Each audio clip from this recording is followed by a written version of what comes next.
जी, अस्सलाम वालेकुम। कैसे हैं आप? सब ठीक हैं? अच्छा जी, हम डिस्कस कर रहे हैं आपका कैफ 8 ऑडिट एंड एश्योरेंस। हमने इसका फास्ट ट्रैक स्टार्ट किया था। आज ये हमारा थर्ड लेक्चर है जिसमें हम चैप्टर 1 को कंप्लीट करेंगे। जो फर्स्ट लेक्चर था हमारा उसमें हमने डिस्कस किया था कि कोर्स आपका किस तरह डिज़ाइंड है, कौन से चैप्टर ज़्यादा इंपॉर्टेंट हैं एंड कौन से चैप्टर्स आपके 100 मार्क्स का मैक्सिमम क्वेश्चन क्या कर रहे हैं, कवर कर रहे हैं। ठीक है? और हमने फर्स्ट लेक्चर सेकंड लेक्चर जो था, उसमें हमने आपकी बेसिक पढ़ी थी, ऑडिट क्या होता है, कैसे कवर करते हैं और कुछ मैं आपको बताया था कि आपने क्या चीज़ें याद करनी है और क्या चीज़ें आपने जस्ट एक दफ़ा पढ़ के भूल जानी है। आज जो हमने चीज़ पढ़ने जा रहे हैं, ये आपका पहली ग्रेड में वो पहला टॉपिक है, जिसकी टेस्टिंग जो है वो लेवल 2 की है। मीन इसमें आपका टू द पॉइंट क्वेश्चन कभी भी नहीं आना। वो आपसे सिनेरियो पूछेगा, आपको एक केस बनाकर देगा और कहेगा कि आप कंपनीज़ एक्ट के अकॉर्डिंगली अपना इस पर कमेंट करें या अपनी जो जजमेंट इस पर पास करें, क्या ये ठीक है या नहीं है। हम पढ़ रहे हैं कि ऑडिटर ये थर्ड पर्सन होता है, इंडिपेंडेंट पर्सन होता है, वो फाइनेंशियल स्टेटमेंट्स का ऑडिट करता है। अब आपके कंपनी लॉ ने आपको रूल्स बता दिए, आपको क्या एक्ट में उन्होंने प्रॉपर प्रोसीजर बता दिया है कि ऑडिटर कौन अपॉइंट करेगा, ठीक है? अगर ऑडिटर एक बंदे ने अपॉइंट किया है, वो छोड़ जाता है या जिस बंदे ने अपॉइंट किया वो खुद उसको रिमूव कर देता है, तो फिर ऑडिटर को कौन अपॉइंट करेगा? उन्होंने पूरा प्रोसीजर बता दिया है। एंड उन्होंने ये भी बता दिया आपके लॉ के अंदर कि कौन से पर्सन आपके डिस्क्वालिफाइड क्वालिफाइड हैं, ऑडिटर अपॉइंट हो सकते हैं एंड कौन से पर्सन आपके ऑडिटर अपॉइंट नहीं हो सकते। फिर उन्होंने आपके इसी कंपनी लॉ के अंदर ऑडिटर के पास क्या-क्या राइट्स हैं, क्या-क्या चीज़ें वो क्लेम कर सकता है कंपनी में एज़ ऑडिटर अपॉइंट होकर एंड ऑडिटर ने क्या ड्यूटीज़ परफॉर्म करनी है एज़ एन ऑडिटर। हम सारा कुछ आज इस लेक्चर के अंदर पढ़ेंगे और हम डिटेल में डिस्कस करेंगे कि हम यहाँ पर सिनेरियो किस तरह से बना सकते हैं। जी, सबसे पहली जो ऑडिटर की अपॉइंटमेंट है, वो है फर्स्ट ऑडिटर। जैसे कंपनी बनी, ठीक है? और आपने क्या करना है, ऑडिटर पहला अपॉइंट होना है, तो पहला ऑडिटर कौन अपॉइंट करेगा? पहला ऑडिटर, ऑडिटर जब भी अपॉइंट होगा, जो पर्सन भी अपॉइंट कर रहा होगा, उसने सबसे पहले उस ऑडिटर से, जिसको वो अपॉइंट करना चाहता है, उससे कॉन्सेंट लेनी है कि क्या वो उस कंपनी का ऑडिटर अपॉइंट होना चाहता है कि नहीं होना चाहता। पहले ऑडिटर कॉन्सेंट देगा कि हाँ जी, मैं ऑडिटर अपॉइंट होना चाहता हूँ, मुझे कोई एतराज़ नहीं है। तो फिर जो बंदा उसको अपॉइंट कर रहा है या करना चाहता है, उसको अपॉइंट करेगा। ये कॉन्सेंट वाली बात हर केस में एग्ज़िस्ट करती है, ये आप माइंड में रख लें। जी, पहला first auditor. The first auditor or auditors of a company shall be appointed by the board. जी, कौन अपॉइंट करेगा? फर्स्ट ऑडिटर किसी भी कंपनी का अपॉइंट करेगा बोर्ड ऑफ डायरेक्टर्स। पहली बात, कौन अपॉइंट करेगा? Board of directors within 90 days of the date of incorporation of the company. आप अगर कंपनी लॉ पढ़ा है, एक होती है डेट ऑफ इनकॉर्पोरेशन, एक होती है date of commencement of business. ठीक है, दोनों सेम भी हो सकती हैं, दोनों डिफरेंट भी हो सकती हैं, लेकिन date of incorporation of company हमेशा फर्स्ट होती है, कमेंसमेंट ऑफ बिजनेस की डेट बाद में भी हो सकती है। ठीक है, तो इसलिए यहाँ पर आपने देखना है कि within 90 days of the date of incorporation, आपने यहाँ पर डेट ऑफ इनकॉर्पोरेशन के 90 डेज के अंदर क्या करना है, बोर्ड ने फर्स्ट ऑडिटर अपॉइंट करना है। और जो वो ऑडिटर अपॉइंट होगा, वो फर्स्ट एनुअल जनरल मीटिंग पे रिटायर हो जाएगा। उससे पहले उसकी डेथ हो जाती है या उसको रिमूव कर देते हैं, वो अलग बात है। अगर ऐसा कोई सीन नहीं होता, तो वो फर्स्ट एजीएम पर, फर्स्ट एनुअल जनरल मीटिंग पर वो ऑटोमेटिकली रिटायर हो जाएगा। ठीक है, अब हम जाते हैं कि सब्सीक्वेंट ऑडिटर, जब मतलब फर्स्ट ऑडिटर तो अपॉइंट हो गया, जब वो फर्स्ट एजीएम पर रिटायर हो जाएगा, उसके बाद नया ऑडिटर अपॉइंट करना है। अब सब्सीक्वेंट ऑडिटर किसने अपॉइंट करना है? Every company shall at each annual general meeting, first auditor तो आपको रिजाइन कर गया, आपको रिटायर हो गया फर्स्ट एजीएम पर। अब कह रहा है कि subsequent auditors every company shall at each annual general meeting appoint an auditor. इसका मतलब है कि जो ऑडिटर अपॉइंट होता है वो सिर्फ एक एजीएम से लेकर नेक्स्ट एजीएम तक अपॉइंट होता है। जो ऑडिटर आज इस एजीएम पर अपॉइंट हो रहा है वो नेक्स्ट एजीएम पर ऑटोमेटिकली रिटायर हो जाएगा। उसको रीअपॉइंट कर सकते हैं, लेकिन जो ऑडिटर की टर्म है वो 1 साल है। समझ आ गई? जो फर्स्ट ऑडिटर फर्स्ट एजीएम पर रिटायर होगा तो उसी डेट पर उसी एजीएम में कंपनी क्या करेगी, न्यू ऑडिटर अपॉइंट करेगी। यहां पर क्या मतलब है, एवरी कंपनी, कंपनी क्या मतलब है कि मेंबर्स, कंपनी के honours, share holders, subsequent auditors AGM पर हमेशा मेंबर्स अपॉइंट करेंगे। एजीएम होती किसकी है, मेंबर्स की मीटिंग होती है जिसको हम कहते हैं annual general meeting. Every company shall at each annual general meeting appoint an auditors on the recommendation of the board. लेकिन जो सब्सिक्वेंट ऑडिटर्स होते हैं वो क्या करते हैं, उनको अपॉइंट करते हैं मेंबर्स, लेकिन बोर्ड ऑफ डायरेक्टर्स क्या करते हैं, ऑडिटर से कॉन्सेंट लेने के बाद रिकमेंड करते हैं कि जनाब इन ऑडिटर से हमने कॉन्सेंट ले लिए है, इन तीनों में से ये 3 ऑडिटर हैं, लेट्स सपोज केपीएमजी है, ईवाई है, फर्गुसन है। वो कहते हैं मेंबर्स को कि जनाब आप इन ऑडिटर में से किसी एक को अपॉइंट कर दें। वो कब कहते हैं, आपको पता है, आपने कंपनी लॉ पढ़ा है, उसमें एनुअल जनरल मीटिंग है। एनुअल जनरल मीटिंग का मीटिंग से 21 दिन पहले नोटिस भेजना होता है। उस नोटिस में जो है आपके बोर्ड ऑफ डायरेक्टर्स हैं, जब नोटिस भेजते हैं उसके अंदर बताते हैं कि जनाब आपने, हम ये ऑडिटर रिकमेंड कर रहे हैं, आपने इनको अपॉइंट करना है, इनमें से आपने अपॉइंट करना है। ठीक है, दोबारा पढ़ते हैं। Every company shall at each AGM appoint an auditor or auditors on the recommendation of board after obtaining consent. मैंने आपको पहले ही बताया है, जो भी ऑडिटर अपॉइंट हो रहा होगा, जो भी कर रहा होगा, उस ऑडिटर से जिसको अपॉइंट किया जा रहा है, पहले उससे उसकी रजा पूछनी है, क्या वो राजी है। अगर वो राजी है तो फिर बोर्ड क्या करेगा, रिकमेंड करेगा मेंबर्स को, शेयर होल्डर्स को, जनाब आप इसको एजीएम में अपॉइंट कर सकते हैं अगर करना चाहें तो। ठीक है, तो जो ऑडिटर अपॉइंट होगा उस एजीएम पर, वो नेक्स्ट एजीएम पर क्या हो जाएगा, रिटायर हो जाएगा। आप ये बात देखें, एट ईच एजीएम मतलब ये है कि एक ऑडिटर जो एक एजीएम पे अपॉइंट हो रहा है, नेक्स्ट एजीएम पर ऑटोमेटिकली वो क्या हो जाएगा, रिटायर हो जाएगा। ये था फर्स्ट ऑडिटर, ये था सब्सिक्वेंट ऑडिटर।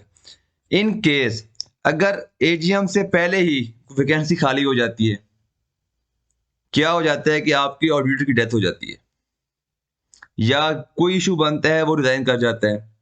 ठीक है, या मेंबर ही, कंपनी खुद उस ऑडिटर को रिमूव कर देती है, कुछ भी हो सकता है, किसी भी रीजन की वजह से next AGM mean audit term पे पूरा होने से पहले ही वैकेंसी अगर राइज हो जाती है, तो उस केस में किसने उस वैकेंसी को फिल करना है, the board will fill any casual vacancy in the office of an auditor within 30 days. ठीक है, अब यहां पर वो कह रहा है कि जो बोर्ड है वो कब करेगा, 30 दिन के अंदर उस ऑडिटर को क्या करेगा, नए ऑडिटर को अपॉइंट करेगा। अब नेक्स्ट क्या है, जो ऑडिटर जिस डेट पर अपॉइंट हो रहा है, तो उस डेट के बाद जो फर्स्ट एजीएम आनी है, उस एजीएम पर वो ऑडिटर क्या हो जाएगा, ऑटोमेटिकली रिटायर हो जाएगा। यहां पर आपको पहले बता चुका हूं, जो ऑडिट टर्म है वो एजीएम टू एजीएम है। अगर आपके एक ऑडिटर साल के मिड में आप हायर कर रहे हैं, उसको अपॉइंट कर रहे हैं, वो जो नेक्स्ट एजीएम होगी उस पर ऑटोमेटिकली रिटायर हो जाएगा।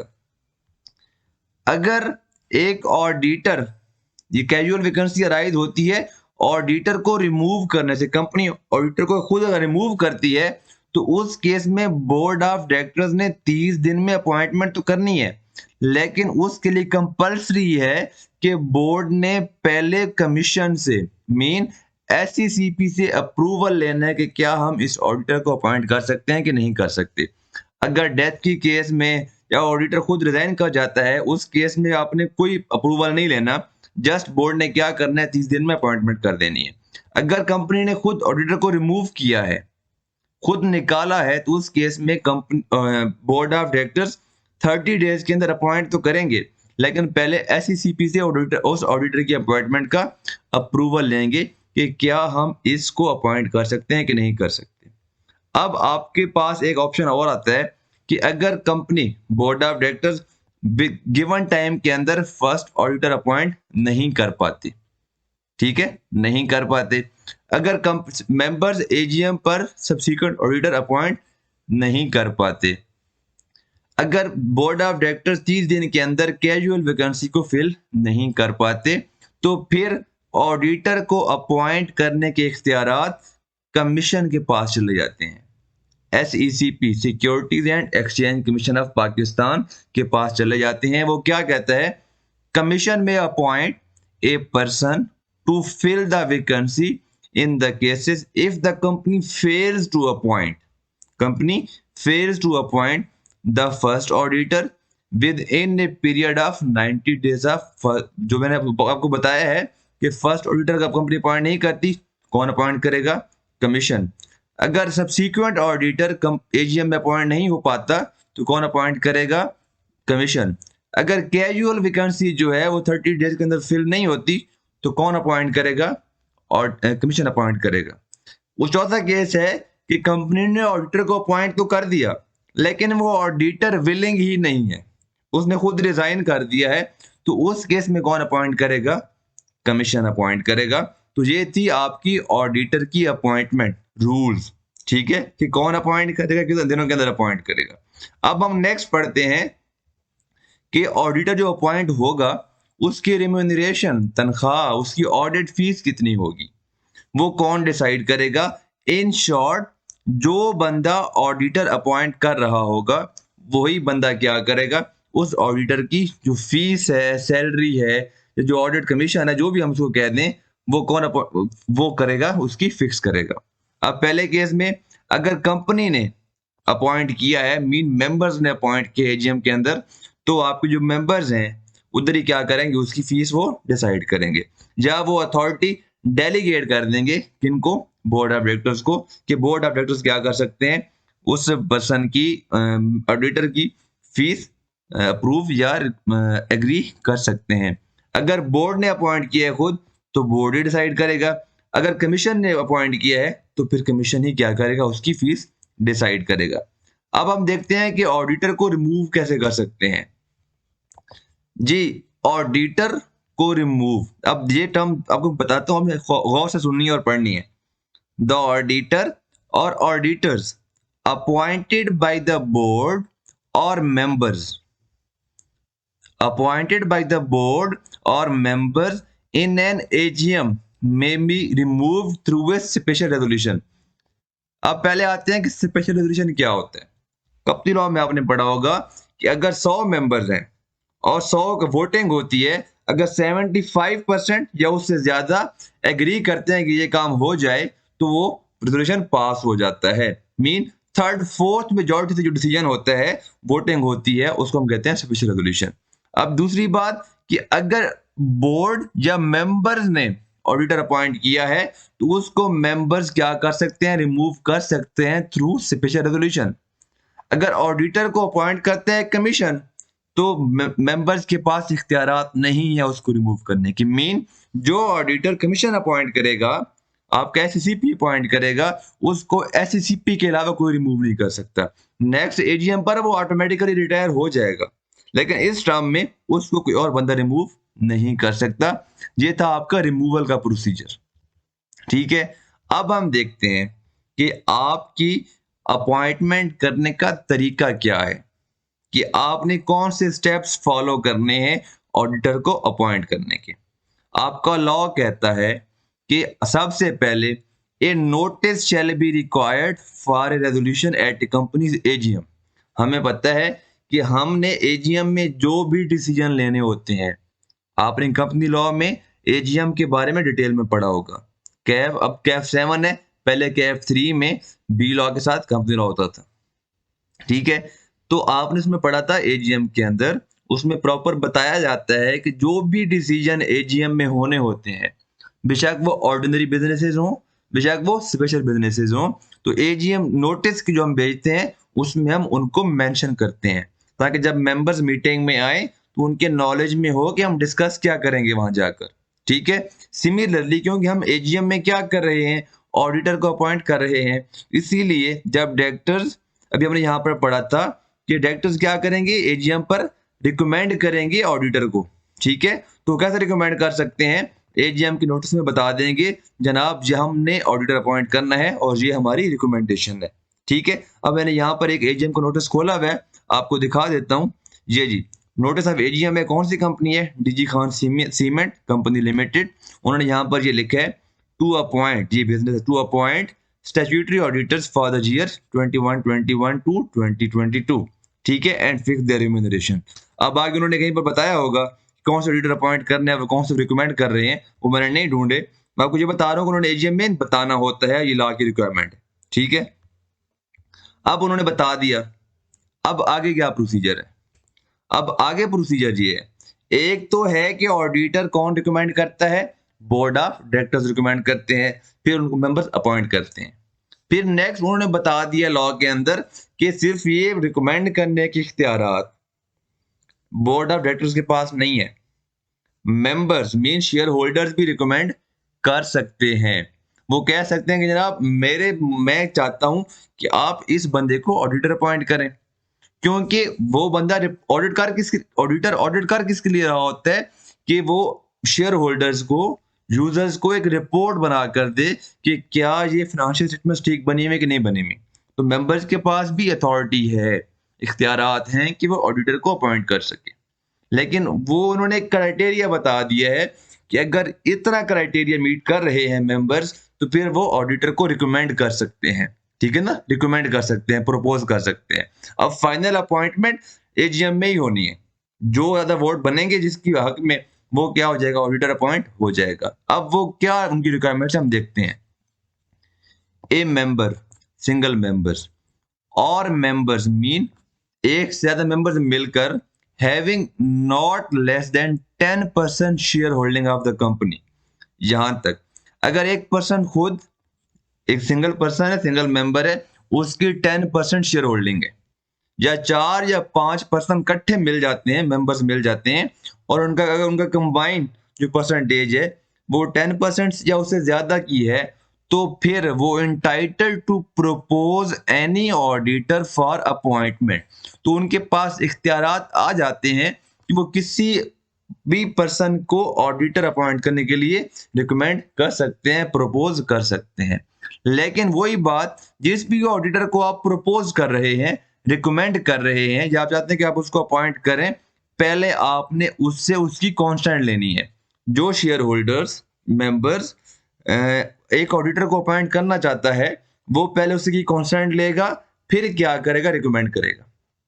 ये तो थे इख्तियारात। अब रिकमेंड करने का, बताने का तरीका क्या है। तो जो मेंबर्स जिस ऑडिटर को अपॉइंट करना चाहते हैं, वो मेंबर्स क्या करेंगे, एक नोटिस भेजेंगे कंपनी को एजीएम से 7 दिन पहले, एटलीस्ट कम से कम 7 दिन, उससे ज्यादा जितने दिन भी हो, क्योंकि 21 दिन पहले नोटिस किया तो 21 दिन से ज्यादा तो हो नहीं सकते, ज्यादा हो भी सकते हैं, वैसे नॉर्मली नहीं हो सकते। वैसे अगर होना चाहे तो पहले भी रिकमेंड कर सकता है, मतलब मिनिमम 7 दिन रहते हो, 8 दिन, 9 दिन, 10 दिन पहले वो जो नोटिस है वो कंपनी के पास पहुंच जाना चाहिए।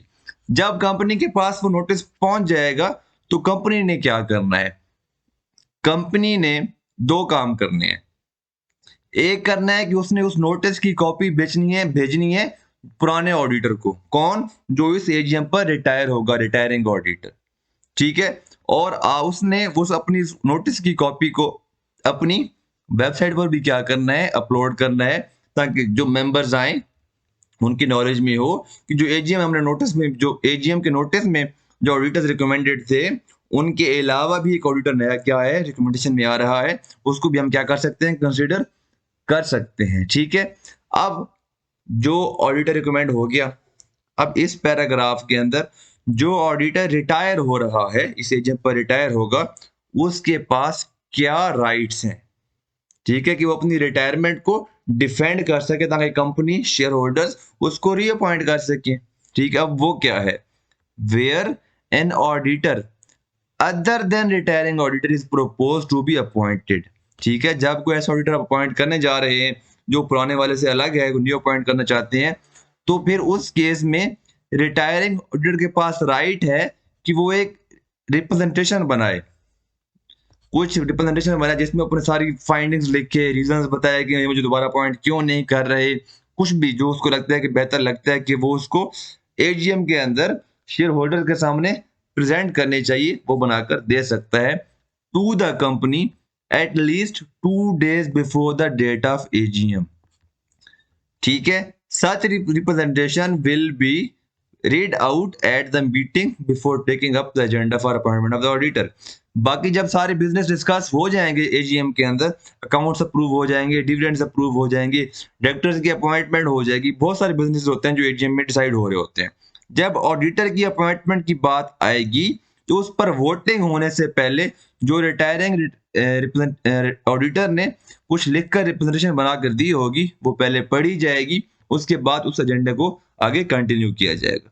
ठीक है, जब कभी अगर एक रिटायरिंग ऑडिटर ऐसी खुद रिप्रेजेंटेशन बनाकर देता है तो उस केस में रिटायरिंग ऑडिटर खुद या उस पर कोई ऑथराइज पर्सन उस मीटिंग में बाई पर्सन क्या करेगा, इन पर्सन क्या करेगा, अवेलेबल होना मैंडेटरी है उसके लिए। एवरी कंपनी जब ऑडिटर अपॉइंट हो गया, एजीएम में ऑडिटर अपॉइंट हो गया, तो 14 डेज के अंदर कंपनी ने जो रजिस्ट्रार होगा उसको बताना है कि हमने ये ऑडिटर अपॉइंट किया है, और साथ में जो ऑडिटर की कॉन्स्टेंट होती है, ऑडिटर राइट कॉन्स्टेंट देता है इन राइटिंग कि हाँ जी मैं राजी हूँ, मैं ऑडिटर अपॉइंट होना चाहता हूँ, वो उन्होंने अपॉइंटमेंट लेटर जो उनका होता है, वो एक फॉर्म होता है जो हम सबमिट करवाती है कंपनी एससीसीपी के पास, वो फॉर्म एंड साथ में ऑडिटर की कॉन्स्टेंट भी क्या करनी होती है, उसने अटैच करनी होती है। ये था आपका प्रोसीजर कि आप ऑडिटर किस तरह अपॉइंट कर सकते हैं। अब हम नेक्स्ट देखते हैं कि ऑडिटर कौन अपॉइंट हो सकता है। पहले कैसे करना है वो देखा है, अब किसको करना है वो डिस्कस करते हैं। जी, a person shall not be qualified for appointment as an auditor. In short मैं आपको बता देता हूं कि ऑडिटर कौन अपॉइंट हो सकता है और कौन नहीं हो सकता। ठीक है, ऑडिटर अपॉइंट होने के लिए उन्होंने 2 कैटेगरीज में डिवाइड कर दिए आपकी कंपनीज को। वो कहते हैं in case of a public company or a private company which is subsidiary of a public company. ठीक है, अब यहां पर हम देखते हैं सिर्फ चार्टर्ड अकाउंटेंट। अब जो मैं नीचे कंपनीज का नाम लिखने जा रहा हूं, उन कंपनीज का ऑडिटर सिर्फ आई कैप का मेंबर मीन चार्टर्ड अकाउंटेंट जिसके पास आई कैप का प्रैक्टिसिंग सर्टिफिकेट हो, वो क्या हो सकता है, चार्टर्ड अकाउंटेंट अपॉइंट हो सकता है आपकी फर्म का ऑडिटर, कंपनी का आपका ऑडिटर अपॉइंट हो सकता है। पहली बात, पब्लिक कंपनी। कौन सी पब्लिक कंपनी, टैक्स वाली या कंपनी लॉ वाली? कंपनी लॉ वाली, क्योंकि हम कंपनी लॉ को डिस्कस कर रहे हैं। ठीक है, जब हम टैक्स पढ़ते हैं, जब टैक्स में वर्ड यूज होता है पब्लिक कंपनी, तो वो कंपनी होती है टैक्स लॉ वाली। यहाँ पब्लिक कंपनी कौन सी है, जो कि प्राइवेट कंपनी नहीं है, वो क्या है, पब्लिक कंपनी है, जो कि आपकी बुक में डेफिनेशन लिखी हुई है कंपनी लॉ के अंदर। ठीक है, चार्टर्ड अकाउंटेंट ऑडिटर अपॉइंट होता है पब्लिक कंपनी का, प्राइवेट कंपनी।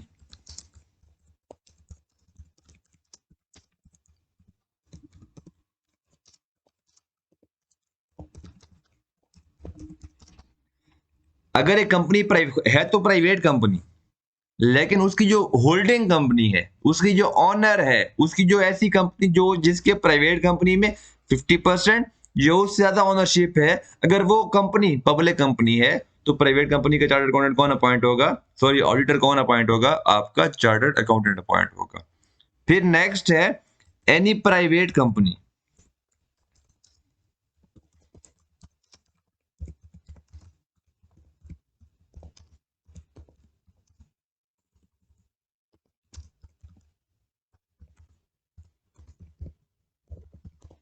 ठीक है, ऐसी कंपनी जिस प्राइवेट कंपनी जिसका जो पेड अप कैपिटल है 3 मिलियन या उससे ज्यादा है।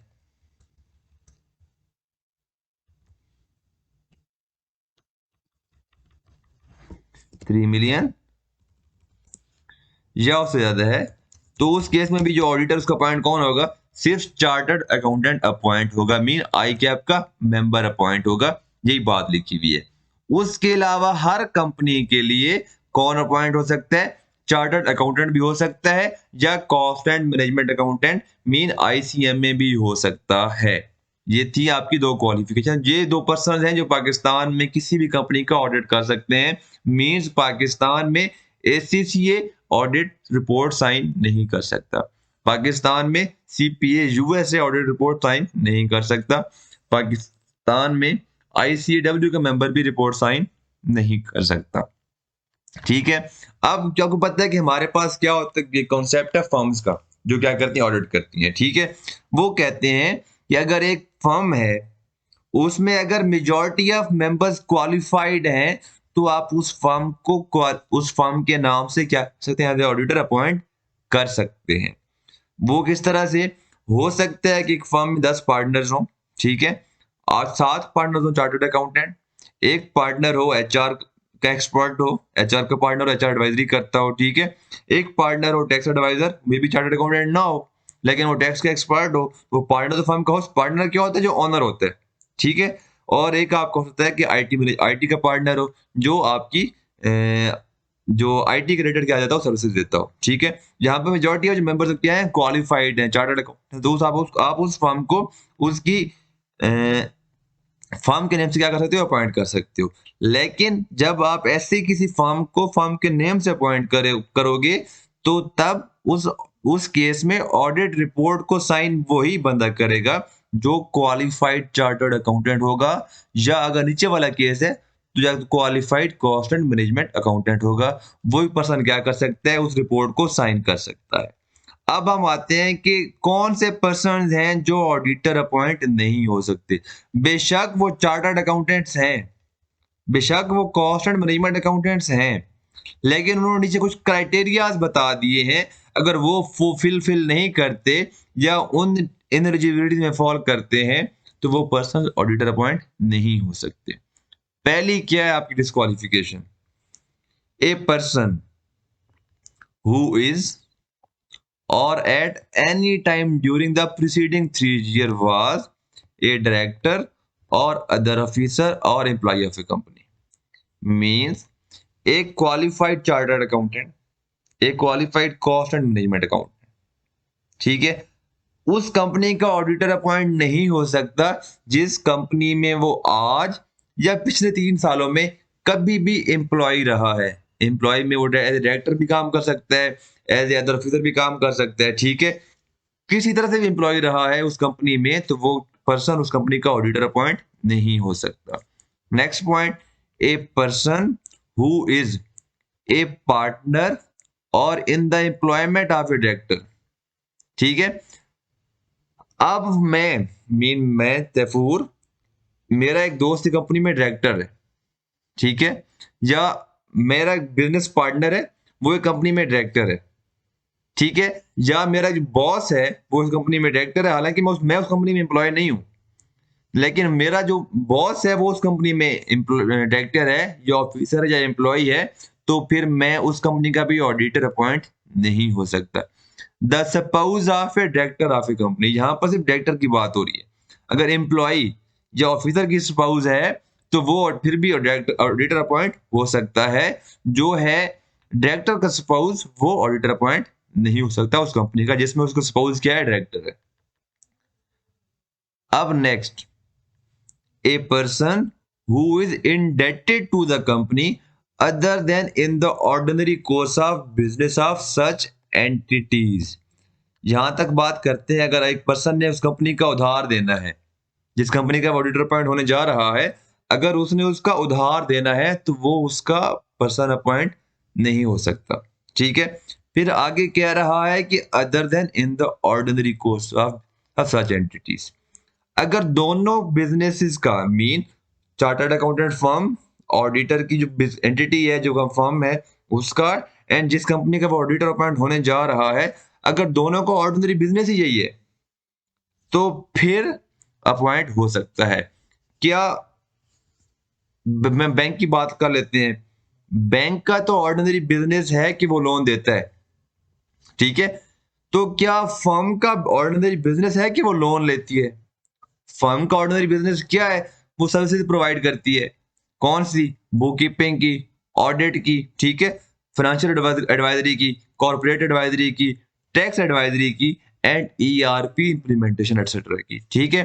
तो अगर दोनों कंपनीज का mean chartered accountants firm and auditors, sorry client company का, दोनों बिजनेसेस का जब ऑर्डिनरी कोर्स ऑफ बिजनेस होगा उस केस में एग्जाम्पशन है।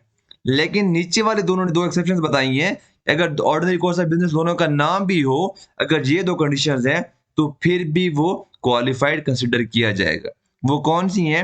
अगर एक कंपनी, एक पर्सन है, उसने एक क्रेडिट कार्ड, कंपनी का क्रेडिट कार्ड लिया हुआ है, अगर उस क्रेडिट कार्ड पे उसको जिस टाइम अमाउंट उसने पे करनी है उस कंपनी को वो 1 मिलियन से कम है, ठीक है, 1 मिलियन से या उससे कम है, तो उस केस में वो पर्सन क्या एलिजिबल है? हालांकि उन्हें उधार तो देना है उसका, लेकिन क्योंकि क्रेडिट कार्ड कंपनी का बिजनेस है देना, और जो पर्सन है, जो फर्म्स के पार्टनर्स हैं, वो क्रेडिट कार्ड यूज कर रहे होते हैं। A person who owes a sum of money not exceeding ₹1 million to a credit card company, ठीक है। अगर एक 10 लाख या उससे 10 लाख से ज्यादा की अमाउंट अगर आपने देनी है क्रेडिट कार्ड कंपनी को तो फिर आप डिस्क्वालीफाई हो जाते हैं। अगर 10 लाख या उससे कम की आपने अमाउंट देनी है उस क्रेडिट कार्ड कंपनी को, फिर भी आप क्वालिफाइड ही रहते हैं, आप अपॉइंट हो सकते हैं। फिर नेक्स्ट है यूटिलिटी कंपनी। अगर एक पर्सन है, उसने किसी यूटिलिटी कंपनी का बिल देना है, लेकिन वो बिल 90 डेज से ज्यादा का ड्यू नहीं होना चाहिए। यहाँ पर अमाउंट नहीं गिवन, या ऊपर अमाउंट गिवन है, टेन्योर नहीं गिवन। यहाँ पर टेन्योर गिवन है, अमाउंट नहीं गिवन। चेक जो बिल है यूटिलिटी कंपनी का 10 करोड़ का है, 100 करोड़ का है, अमाउंट मैटर नहीं करती, 90 डेज से पहले आपने वो क्लियर करना है। 90 डेज से अबव हो गए हैं तो आप डिस्क्वालीफाई हो जाएंगे। अगर आप क्वालिफाइड होना चाहते हैं, अपॉइंट होना चाहते हैं, पहले आप वो बिल क्लियर करें, फिर आप अपॉइंट हो जाएंगे। अगर आपने यहाँ पर आपका एक जो ड्यू अमाउंट है वो है 10 लाख 1 रुपए, तो आप अगर चाहते हैं कि आप अपॉइंट हो जाए, एलिजिबल हो जाए, आप 500 रुपए जमा करा दें, आपकी जो ड्यू अमाउंट हो जाएगी 10 लाख से कम, आप ऑटो क्या हो जाएंगे, एलिजिबल हो जाएंगे, अपॉइंट हो जाएंगे, ठीक है। अब नेक्स्ट पॉइंट क्या है? A person who has given a guarantee or provided any security in connection with the indebtedness of any third person to the company। अब यहां पर क्या कहना चाह रहा है वो? कंपनी में बैठता हूं एमसीबी बैंक, ठीक है, यहां पर है फर्म जो कि ऑडिटर अपॉइंट होना चाहती है। अब एक मिस्टर ए है,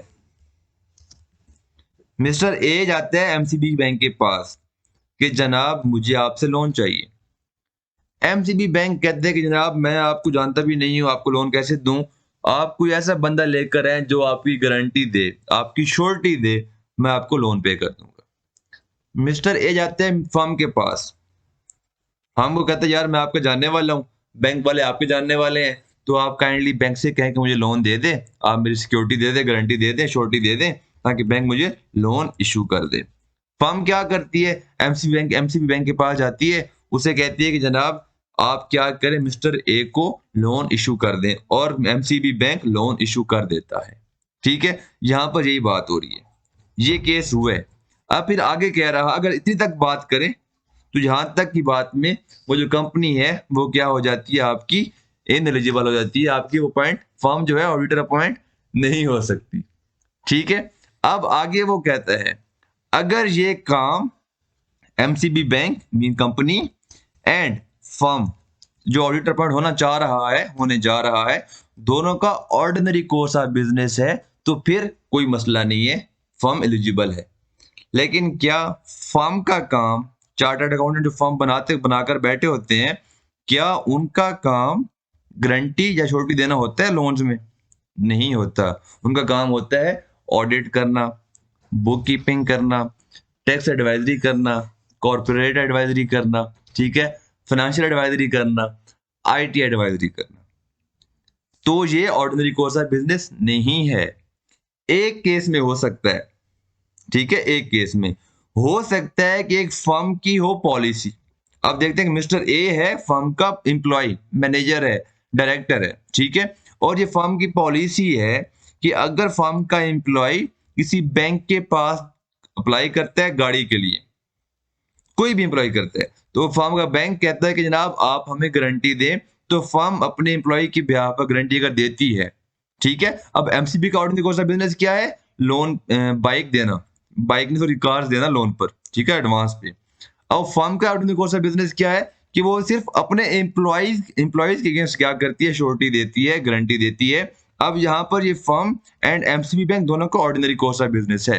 हालांकि यहाँ पर फर्म ने गारंटी दी है, श्योरिटी दी है, लेकिन फिर भी फर्म एलिजिबल रहेगी, क्योंकि यहाँ पर उसने बताया है कि अगर a person who has given a guarantee or provided any security in connection with the indebtedness of any third person to the company other than in the ordinary course of business of such entities। यहाँ पर जो ordinary course में जब एक बात आ जाएगी तो ये जो इनएलिजिबिलिटी है ये अप्लाई नहीं होगी, ठीक है, क्लियर। ए पर्सन, अब नेक्स्ट पॉइंट पे जाते हैं। ए पर्सन और ए फर्म हु वेदर डायरेक्टली और indirectly has business relationship with the company other then in the ordinary course of business. अगर एक फर्म कंपनी के साथ बिजनेस रिलेशनशिप में है डायरेक्टली या इनडायरेक्टली, वो डिस्क्वालीफाई हो जाएगी। हाँ, अगर वो उन दोनों का ऑर्डिनरी कोर्स है तो फिर वो क्या हो जाएगी आपकी? वो एलिजिबल है, अपॉइंट हो सकते हैं। सेम एग्जांपल ले लेते हैं यहाँ पे मैं क्या देता हूँ, पेप्सी कंपनी। अब पेप्सी एंड को जो है उसका ऑर्डिनरी बिजनेस है कि वो लेज वगैरह बेचती है, ठीक है, पेप्सी बेचती है, 7 अप बेचती है, स्टिंग बेचती है। और जो फर्म का जो ऑर्डिनरी कोर्स ऑफ बिजनेस है उसके पास जो क्लाइंट आते हैं वो उनको पेप्सी सर्व करती है, लेज सर्व करती है, ठीक है। तो अगर फिर इसके लिए फर्म ने रिफ्रेशमेंट के लिए पेप्सी को से अगर कुछ लिया हुआ है और पेमेंट करनी है तो ये दोनों का ऑर्डिनरी कोर्स ऑफ बिजनेस है, इस केस में फर्म एलिजिबल है। दूसरा केस क्या है कि पेप्सी को ने, फर्म ने क्या किया, पेप्सी एंड को से कोई टन के हिसाब से क्या किया, सामान उठा लिया, अपने पास स्टोर कर लिया, जब थोड़ी सी प्राइस मार्केट में इंक्रीज हुई बेच दिया। अब फर्म क्या यहाँ पर क्या है, पेप्सी को के साथ रिलेशनशिप में है, लेकिन ये फर्म का ऑर्डिनरी कोर्स ऑफ बिजनेस नहीं है। पेप्सी को का तो है लेकिन फर्म का नहीं है, क्योंकि यहाँ पर लिखा हुआ है सच एंटिटीज। तो दोनों पर ये रूल क्या होता है, अप्लाई होता है। अगर दोनों का ऑर्डिनरी कोर्स ऑफ बिजनेस है तो फिर क्या हो जाते हैं, वो एलिजिबल होते हैं, अदरवाइज इनएलिजिबल हो जाते हैं। ये नेक्स्ट क्या है, अगर एक पर्सन है उसको पिछले 10 सालों में कोर्ट से कोई फ्रॉड वगैरह के अगेंस्ट उसमें कोई केस हुआ है, उसको सजा हुई है, वो भी क्या है, इनएलिजिबल है। A body corporate, body corporate की डेफिनेशन आपने कंपनी लॉ में पढ़ी होगी, क्योंकि बॉडी कॉर्पोरेट क्या है, एक आर्टिफिशियल पर्सन को कहते हैं, कंपनी को कहते हैं, ठीक है। तो एक आर्टिफिशियल पर्सन ऑडिटर अपॉइंट नहीं हो सकता, क्लियर। अब पॉइंट आई, अगर आपके जो एथिक्स वाला जो रिक्वायरमेंट्स हैं, कोड ऑफ एथिक्स जो रिक्वायर करते हैं चार्टर्ड अकाउंटेंट से या कॉस्ट एंड मैनेजमेंट अकाउंटेंट से, अगर वो रिक्वायरमेंट वो मीट नहीं कर रहा, क्राइटेरिया मीट नहीं कर रहा, तो कंपनी लॉ के अकॉर्डिंगली भी क्या हो जाएगा, इनएलिजिबल हो जाएगा। जो एथिकल रिक्वायरमेंट्स कौन सी हैं हम चैप्टर 13 में पढ़ेंगे, ठीक है। अब लास्ट पॉइंट आपकी डिस्क्वालिफिकेशन क्या है, ये मोस्ट इंपॉर्टेंट है, आपने अच्छी तरह से समझना है, ये बार बार टेस्ट होता भी रहा है। अब कौन सा पॉइंट है, ए पर्सन, पर्सन खुद मीन जो चार्टर्ड अकाउंटेंट है या कॉस्ट एंड मैनेजमेंट अकाउंटेंट है, और हिज स्पाउस, जो पर्सन अपॉइंट होना चाह रहा है उसके स्पाउस, ठीक है, और माइनर चिल्ड्रन मीन 18 ईयर से कम वाला जो बच्चे हैं वो माइनर चिल्ड्रन है। ये पर्सन खुद या उसका स्पाउस या उसके माइनर चिल्ड्रन। जहां तक बात हो रही थी सिर्फ एक पर्सन की, अगर आप एज ए फर्म अपॉइंट होना चाह रहे हैं, ठीक है, हमने पढ़ा था कि ऑडिटर इंडिविजुअल भी हो सकता है और एज ए फर्म भी अपॉइंट हो सकता है। अगर आप एज ए फर्म अपॉइंट होना चाह रहे हैं, then all partners of such firm who hold any shares of an audited client or any of its associated companies, ठीक है, तो वो पर्सन उस कंपनी का ऑडिटर अपॉइंट नहीं हो सकता। ये चलें देखते हैं जी, इधर आ जाए। मिस्टर ए है, ठीक है, उसकी स्पाउस है या माइनर चिल्ड्रन है, और ये कंपनी है एबीसी, एबीसी लिमिटेड। अब जो मिस्टर ए है वो चाहता है कि वो मिस्टर ए जो कंपनी एबीसी लिमिटेड का ऑडिटर पॉइंट हो। जो मिस्टर ए चाहता है कि वो मिस्टर जो कंपनी एबीसी लिमिटेड है उसका ऑडिटर पॉइंट हो। अगर मिस्टर ए या उसकी स्पाउस या उसकी माइनर चिल्ड्रन की इनमें से किसी एक के भी अगर एक शेयर भी एबीसी लिमिटेड में है तो वो एबीसी लिमिटेड का ऑडिटर अपॉइंट नहीं हो सकता। पहली बात क्लियर। अगर मिस्टर ए, अब हम आते हैं सीडीई लिमिटेड और ये है सब्सिडरी और एसोसिएट ऑफ एबीसी लिमिटेड। ठीक है, ये जो सीडीई लिमिटेड है ये आपकी सब्सिडरी है या एसोसिएट, जो भी आप इसको कहते हैं। ठीक है, एबीसी लिमिटेड की सीड क्या है, एसोसिएट है या सब्सिडरी है। उस केस में मिस्टर ए लॉ कहता है मिस्टर ए की अगर या उसकी स्पाउस के या माइनर चिल्ड्रन के एबीसी लिमिटेड में डायरेक्ट शेयर्स है तो फिर भी वो इनएलिजिबल है। अगर मिस्टर ए के या उसकी स्पाउस के या उसके माइनर चिल्ड्रन के एबीसी लिमिटेड की किसी सब्सिडरी या अगर एसोसिएट में भी शेयर्स हैं, मीन मिस्टर ए के अगर शेयर्स हैं सीडीई में, तो फिर मिस्टर ए एबीसी लिमिटेड के लिए भी क्या हो जाएगा, डिस्क्वालीफाई हो जाएगा।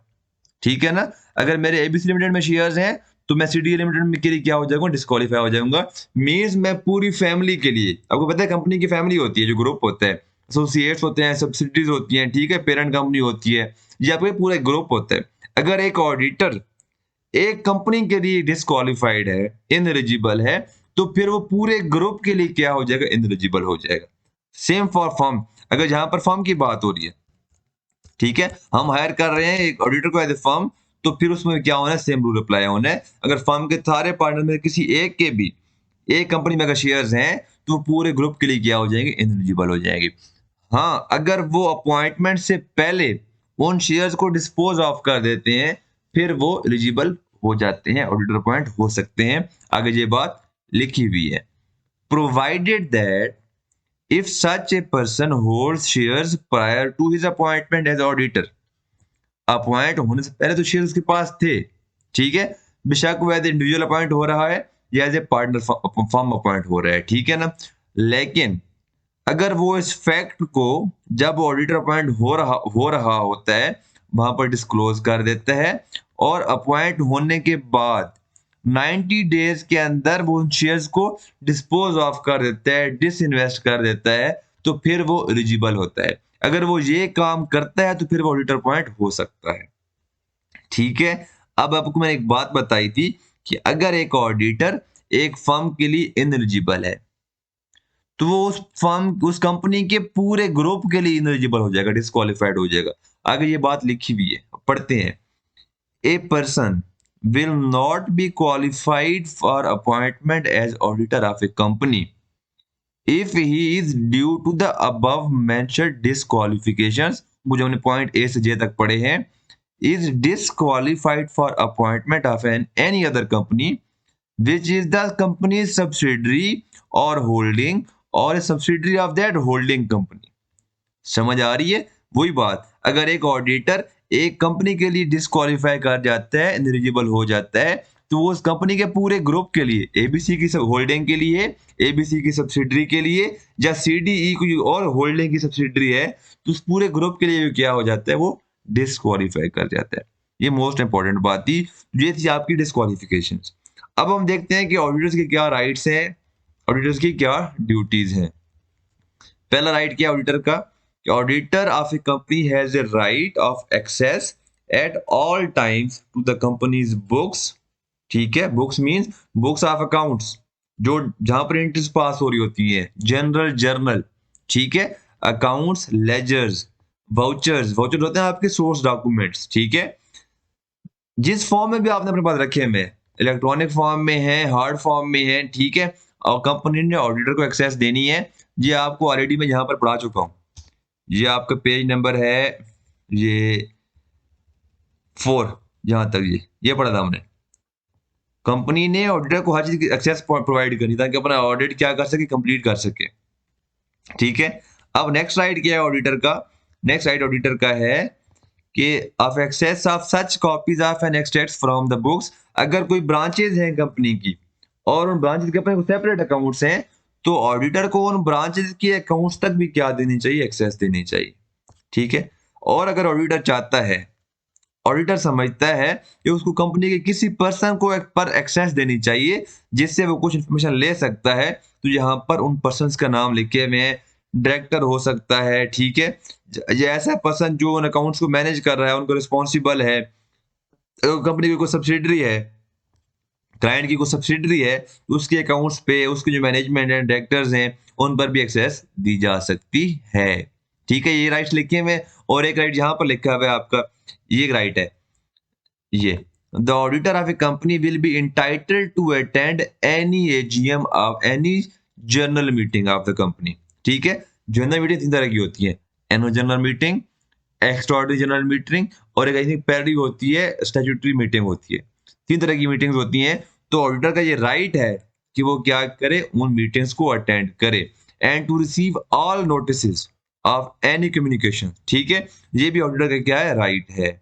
अब नीचे लिखा हुआ है, provided that in case of a listed company, the auditor or a person authorized by him in writing will be present in general meeting in which financial statements and the auditor reports are to be considered। अब वो यहाँ पर कह रहा है कि बाकी meeting में तो उसको नोटिस मिल रहे हैं, लेकिन लिस्टेड कंपनी के केस में ये मैंडेटरी है कि ऑडिटर खुद या उसका कोई ऑथराइज्ड पर्सन, एजीएम, क्योंकि फाइनेंशियल स्टेटमेंट्स कब रिप्रेजेंट हो रही होती हैं आपकी, एजीएम में रिप्रेजेंट हो रही हैं, तो आपने जो ऑडिटर है उसने क्या करना है, उस डेट पर पहुंचना है। ये आपके हो गए 5 राइट्स। एक राइट हम पहले पढ़ चुके हैं, वो राइट कौन से आपका, यहाँ पर ये राइट है, ये राइट है रिटायरिंग ऑडिटर का। अगर एक ऑडिटर रिटायर हो रहा है तो वो आपने क्या करना है, उसका ये राइट है। ठीक है, आपके कुछ अगर आपके पेपर में क्वेश्चन आता है ऑडिटर्स के राइट्स क्या है अंडर कंपनीज एक्ट, तो आपने क्या क्या लिखना है, आपने ये लिखना है, ये आपने ये लिखना है सारा। ठीक है, उसके अंदर आपने ये पॉइंट भी लिखना है, ये उसके अंदर आपने ये पॉइंट भी लिखना है, तभी आपको फुल मार्क्स मिलेंगे, वरना आपको फुल मार्क्स नहीं मिलेंगे। ठीक है, अब नेक्स्ट की ऑडिटर की ड्यूटीज क्या है, ऑडिटर की ड्यूटीज क्या है कि उसने इस तरह ऑडिट करना है कि वो अपना ओपिनियन दे सके कि क्या फाइनेंशियल स्टेटमेंट्स ठीक बनी हुई हैं कि नहीं बने हुई। ठीक है, और उस स्टेटमेंट को काम किस किस तरह करना है, वो सारा कुछ यहाँ पर लिखा है, वही बातें लिखी हुई हैं जो पिछले 3 लेक्चर्स में आपको बार बार बता चुका हूँ। ठीक है, आपने पढ़ लेनी है, इसमें कोई भी मुश्किल बात नहीं है। अगर कोई मुश्किल बात लगे तो आपने मुझे मैसेज कर देना है, सॉरी, या आपने मुझे कमेंट्स में क्वेश्चन पूछ लेना है। अब नेक्स्ट क्या है, एक होते हैं कॉस्ट अकाउंट्स, हम उसको कहते हैं मैनेजमेंट अकाउंट्स या मैन्युफैक्चरिंग अकाउंट्स, जिसमें कॉस्टिंग कर रहे होते हैं कंपनी, अपनी जो कॉस्ट होती है, प्रोडक्ट कॉस्ट होती है, जिसमें कॉस्ट डिटरमिन करती है, जिसकी वजह से वो प्राइस डिटरमिन करती है, सेल प्राइस डिटरमिन करती है। कॉस्ट अकाउंटिंग की बात हो रही है यहाँ पर, उसका ऑडिट कौन कर सकता है, सिंपल सी बात यहाँ पर लिखी हुई है, आपने पढ़ लेनी है, कोई मुश्किल बात नहीं है। ठीक है, अब हम देखते हैं कि आपके इंटरनेशनल स्टैंडर्ड्स ऑन ऑडिटिंग बनते कैसे हैं। इसमें से जो चीज इंपॉर्टेंट है, जो आपने पढ़नी है और याद करनी है, आपको मैं वो बता देता हूँ बस। ठीक है, वो समझा देता हूँ, बाकी गप्पें लगी हुई हैं, आपने कुछ भी नहीं पढ़ना। ये जो पहला पेज है, आपने पढ़ लेना है कि ये कैसे बनते हैं आपके स्टैंडर्ड्स, आपने याद नहीं करना। आपने जो याद करना है वो याद करना है कि डेवलपिंग ए न्यू आईएसए, अगर आप एक न्यू ऑडिटिंग स्टैंडर्ड बनाना जा रहे हैं, आपकी बॉडी बनाने जा रही है, तो किस तरह बनाती है, क्या प्रोसेस है, ये 4 नंबर का आ सकते हैं। ये 4 लाइनें आपने याद कर लेनी है, आप पढ़ लेते हैं। The process of developing an ISA is as follows, a subject is selected for detailed study with a view to eventually issuing an ISA. अब डिफरेंट कम जो सीनियर्स बैठे होते हैं, ऑडिटर्स बैठे होते हैं, उनको अगर एक न्यू इशू सामने आता है, ठीक है, या जो यूजर्स हैं वो कुछ रिक्वायर करते हैं, जो भी सब्जेक्ट होता है उसको सिलेक्ट करते हैं उसकी स्टडी के लिए।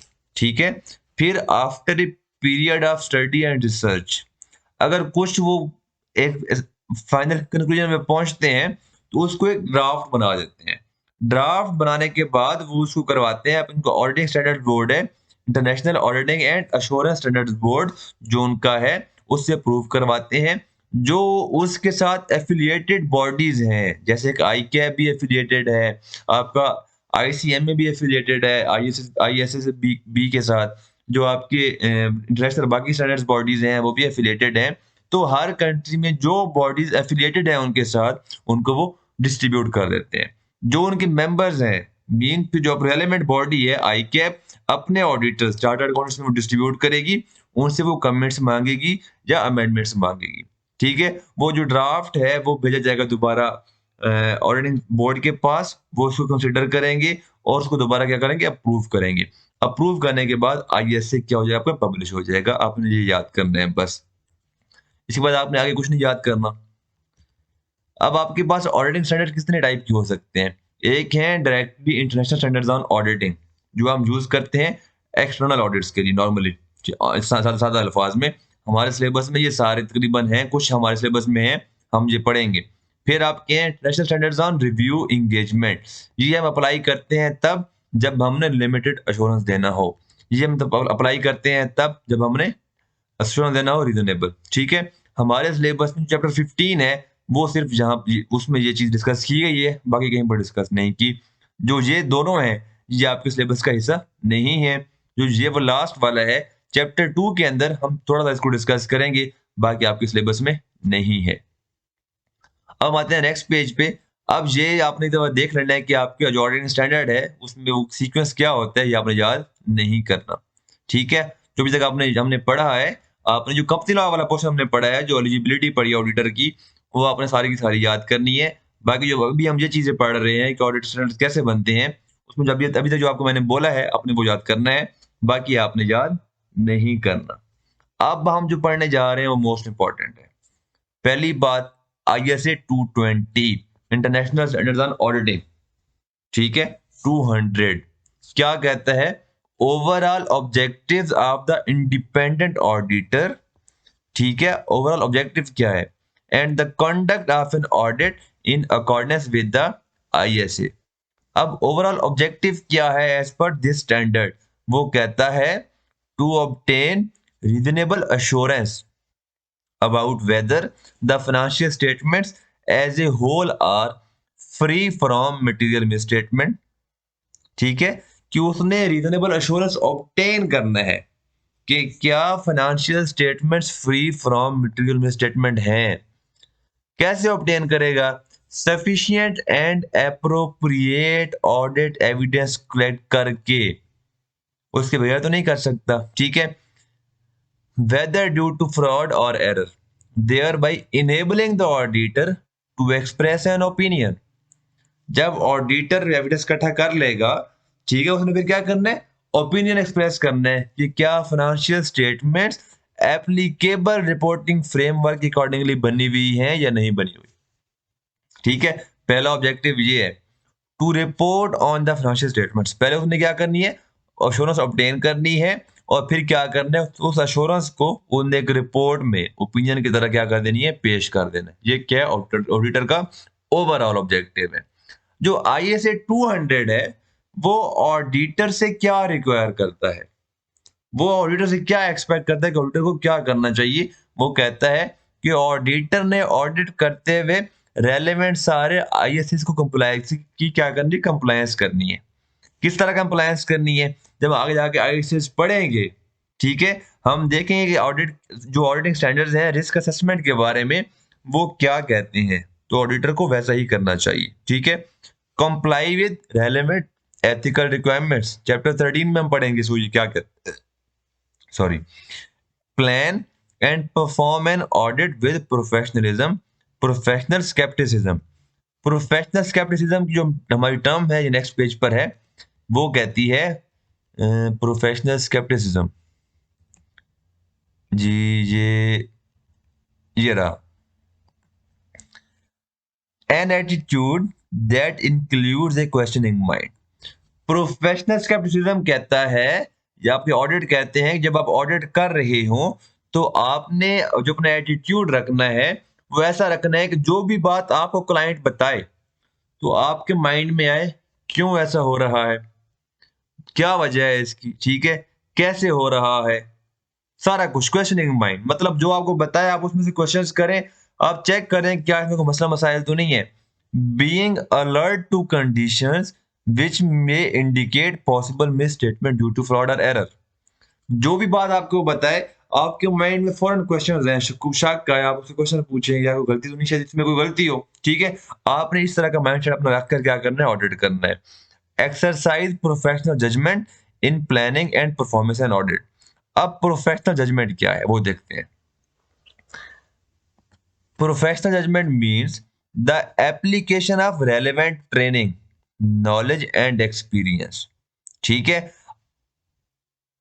आपके जो पढ़ रहे हैं, इस फेज से गुजर रहे हैं, आप चार्टर्ड अकाउंटेंसी कर रहे हैं, आप इसमें टेक्निकल नॉलेज बहुत डिटेल में ले रहे हैं।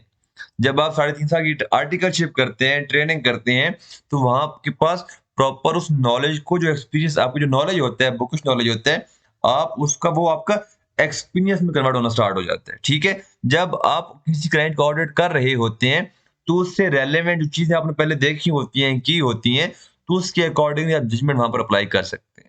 ठीक है, तो आपने ऑडिट करते हुए प्रोफेशनल जजमेंट का भी क्या लेना है, सहारा लेना है, ताकि आपको जो डिसीजन हो सारे के सारे बेस्ट हों। अब नेक्स्ट क्या है, to obtain sufficient and appropriate evidence to allow him to obtain reasonable assurance. ठीक है, तो ये आपकी क्या थी, वो रिक्वायरमेंट्स हैं जो आईएसए 200 एक ऑडिटर से रिक्वायर करता है। अब जो नेक्स्ट हमारे पास है, इनहेरेंट लिमिटेशन, ये हम डिस्कस करेंगे आपके चैप्टर 3 के अंदर। ठीक है, आपने यहाँ पर इसको नहीं पढ़ना, छोड़ देना है, वहां पर हम इसको डिटेल में डिस्कस करेंगे। इसके बाद जो हमारा नेक्स्ट पेज है, वो है scope of interim and final audit. ये क्या होता है, ये भी हम चैप्टर 3 में डिस्कस करेंगे। तो अभी तक हमारा जो चैप्टर 1 है वो कंप्लीट हो चुका है। हम नेक्स्ट लेक्चर से आपका चैप्टर 2 डिस्कस करेंगे।